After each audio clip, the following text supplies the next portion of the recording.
Olá, seguidores. Nesse vídeo eu vou comentar com vocês a minha opinião aqui sobre a atualização aqui dos ativos estressados em CPTI 11, o FINFA da Capitânia. Então, eu vou comentar aqui qual que é a situação atual, dando aqui minha opinião sobre as chances de recuperação, também sobre o ativo que a gestora vendeu com prejuízo de 12 milhões de reais. Que vou comentar sobre os impactos disso aqui no rendimento e o que dá para a gente aprender com essa debênture vendida aqui no prejuízo. Aqui é o Thiago PS, seu canal Fica Esperto. Pois bem, começando aqui pela debênture mais representativa, a OXE, que representa 3,16% de CPTI 11. Ah, então, a CDBento ela financiou uma usina de biomassa lá no estado de Roraima e enfrentou bastante dificuldades, tá? Pensei até que aqui tivesse algum problema de grilagem, mas parece que não. Quem teve esse problema com a justiça foi a BB Fuels, que é financiada pelo Fiagro da Vertes. É um caso lá bem problemático. E até encontrei uma notícia desse tipo aqui envolvido ao XE. Estavam dizendo que ela também estava envolvida aqui nessa questão de grilagem, mas a notícia era, encontrei essa notícia apenas no site da Carta Capital. Então nem dá para tirar muitas conclusões, né? Pois essa revista não, com certeza não tem uma boa relação com o pessoal da XP. Acho que são capitalistas demais. Então, apenas com uma fonte, não vou tirar nenhuma conclusão aqui se ele está envolvido nesse tipo de escândalo ou não. E também não sou, acompanho o CPTI 11 há tanto tempo para saber o que foi aqui os problemas que aconteceram nessa OXE. Mas enfim, que o ativo ele tem algumas garantias fortes, como cessão fiduciária recebíveis e alienação fiduciária das cotas da SPE. No entanto, não espera aqui uma execução de garantias, pois a OXE é do grupo da XP. Isso aqui eu encontrei é uma notícia que comentando sobre os investimentos aqui no estado de Roraima e vejam só, tá aqui bem explícito que a OXE parece ser do grupo XP ou tem alguma participação. E lembrem-se que a XP ela possui posição acionária também na Capitânia.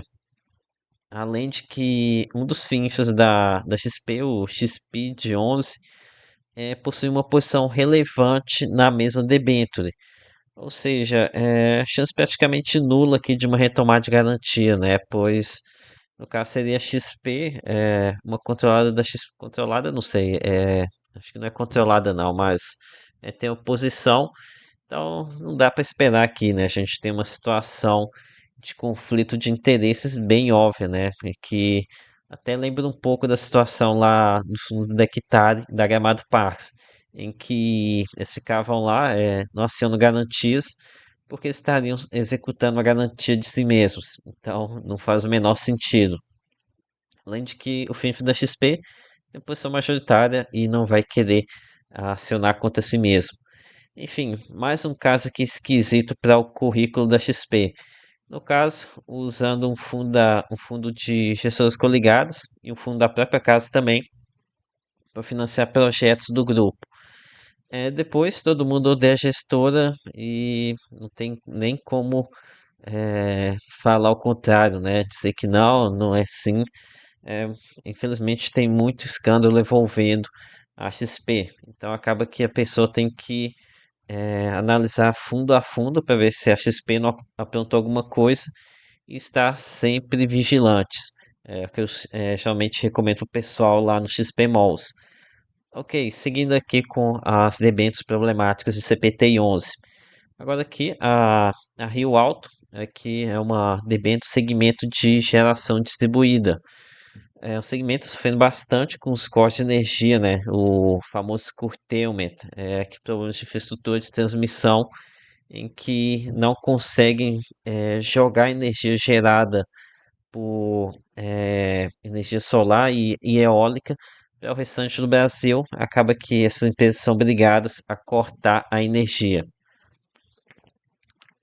Por aqui a gente tem uma boa notícia. Parece que o acionamento da carta fiança está bem avançado.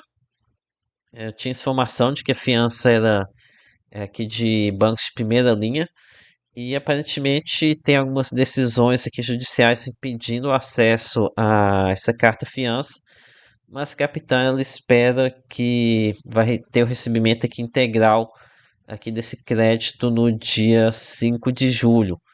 Aqui você salta duas vezes pagamento integral, tá? Aqui recebimento integral, aparece integral aqui duas vezes. Então, em tese, vai ter o recebimento completo aqui desse debênture, né? Isso foi isso mesmo. Excelente, né?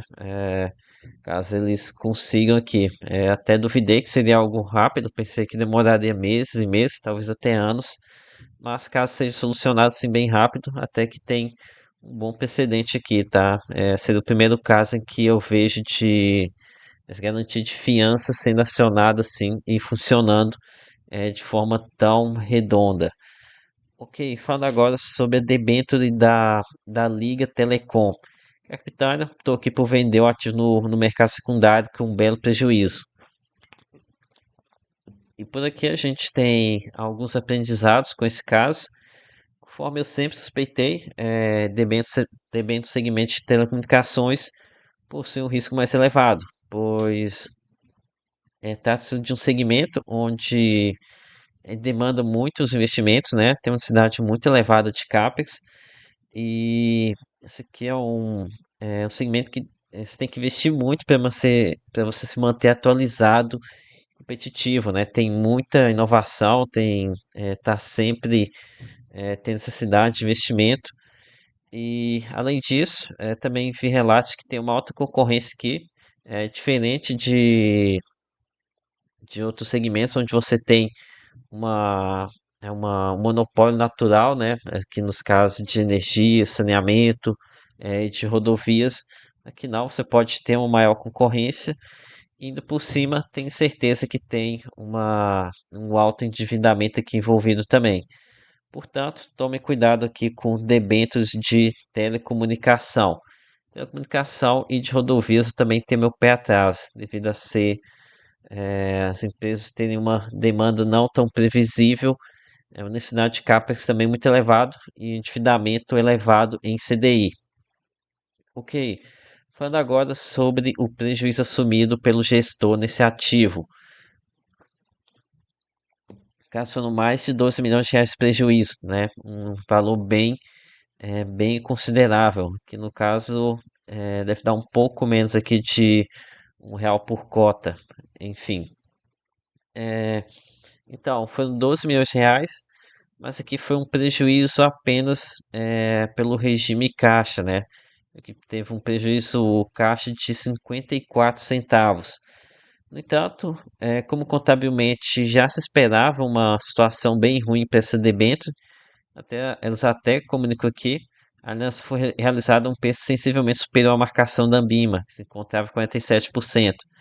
Então, a debênture já estava sendo avaliada como um deságio bem alto, né? Então, quando teve essa quitação, a gente não teve um prejuízo contábil aqui com essa debênture, né? Você tem até tido um pequeno ganho contábil com essa operação, tá? É, então, aqui a gente tem que o resultado carrego, que é o que realmente importa, a gente pode considerar como sendo o lucro contábil de CPT-11, está em 64,75, enquanto a distribuição ela está em 59,85. Portanto, se a gente diminuir um pelo outro, a gente teria aqui uma reserva ainda de 4,90 por cota. Uma reserva bem considerável, né? Quase 5 rendimentos. Já se a gente for levar em consideração o resultado caixa acumulado, a gente tem um prejuízo aqui de 7,39 por cota negativo. Então, aqui no caso seria 100 milhões de reais a mais distribuídos do que teve geração de caixa. Infelizmente, os FIINFAs não distribuem pelo regime caixa. Caso contrário, estariam mal os lençóis, né? Principalmente CPT e 11. E não me perguntem como é que pode uma coisa dessa, sustentabilidade, uma coisa dessa de um prejuízo caixa de 100 milhões de reais, como é que isso aqui é possível, como é que pode estar fazendo distribuição aqui nesse caso? É, FINFRA é mais ou menos isso, né? Tem aqui a distribuição na forma de amortização, não tem tanta diferença. Enfim, um caso bem complexo, tá? Só para quem está mexendo ali dentro para conseguir entender, talvez, né, conseguir explicar esse tipo de situação. Ou seja, concluindo aqui, a CPTI-11 com certeza não é um dos melhores FINFs que a gente tem aqui no mercado. Além dessa questão dessas debêntures, também tem um problema aqui da gestora ficar uma atitude nem um pouco pró-cotista, que é de distribuir bons rendimentos apenas próxima missão, assim como eles fizeram em 2024, quando soltaram um mês subindo 75 por cota, um no outro 1,50. Daqui agora, depois disso, não tem mais emissão, distribuindo apenas R$ 1 por cota, né? No entanto, devido aqui ao desconto bem considerável do ativo e o bom dividend yield aqui em CPT11, que está mais ou menos por volta de 1,20% ao mês, já considerei ele como investimento em várias ocasiões, principalmente em momentos de inflação baixa, devido a essa renda linearizada dele aqui a R$ 1 por cota, e com isso aqui a gente tem eh, uma renda linearizada que a gente tem uma renda linearizada, né? Algo que pode ser bem interessante que em momentos de inflação baixa, que inclusive é a situação atual. Então foi isso, galera. Espero ter contribuído aqui com o estudo de vocês. Peça seu like, se inscreva aqui no canal, compartilhe um vídeo e lembre que nada aqui é recomendação de compra ou de venda. Até a próxima!